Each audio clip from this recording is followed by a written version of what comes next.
and getting rid of the Affordable Care Act. And I'm going to fix it because I agree with you. Premiums have gotten too high, co-pays, deductibles, prescription drug costs, and I've laid out a series of actions that we can take to try to get those costs down.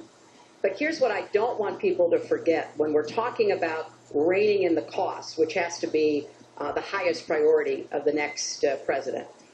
When the Affordable Care Act passed, it wasn't just that 20 million people got insurance who didn't have it before, but that in and of itself was a good thing. I meet these people all the time, and they tell me what a difference having that insurance meant to them and their families. But everybody else, the 170 million of us who get health insurance through our employers, got big benefits. Number one, insurance companies can't deny you coverage because of a pre-existing condition. Number two, no lifetime limits, which is a big deal if you have serious health problems.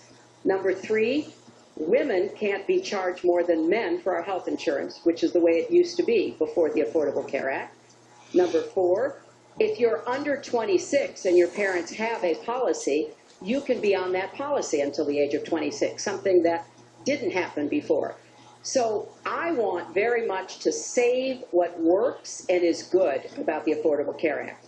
But we've got to get costs down. We've got to provide some additional help to small businesses so that they can afford to provide health insurance.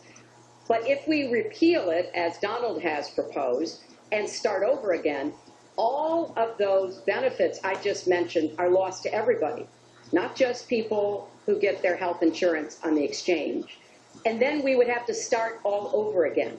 Right now, we are at 90% health insurance coverage. That's the highest we've ever been in our country. So I want us to get to 100%, but get costs down and keep quality up. Mr. Trump, you have 2 minutes.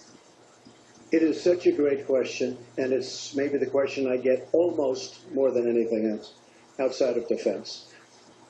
Obamacare is a disaster. You know it. We all know it.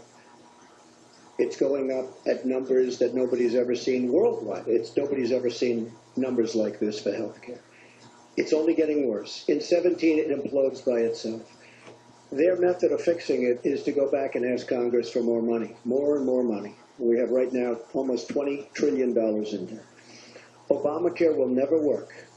It's very bad health insurance. Far too expensive. And not only expensive for the person that has it, unbelievably expensive for our country. It's going to be one of the biggest line items very shortly. We have to repeal it and replace it with something absolutely much less expensive and something that works, where your plan can actually be tailored. We have to get rid of the lines around the state, artificial lines, where we stop insurance companies from coming in and competing because they wanted, President Obama and whoever was working on it, they want to leave those lines because that gives the insurance companies essentially monopolies. We want competition. You will have the finest health care plan there is. She wants to go to a single-payer plan, which would be a disaster, somewhat similar to Canada. And if you ever notice, the Canadians, when they need a big operation, when something happens, they come into the United States in many cases because their system is so slow. It's catastrophic in certain ways. But she wants to go to single payer, which means the government basically rules everything. Hillary Clinton has been after this for years. Obamacare was the first step. Obamacare is a total disaster.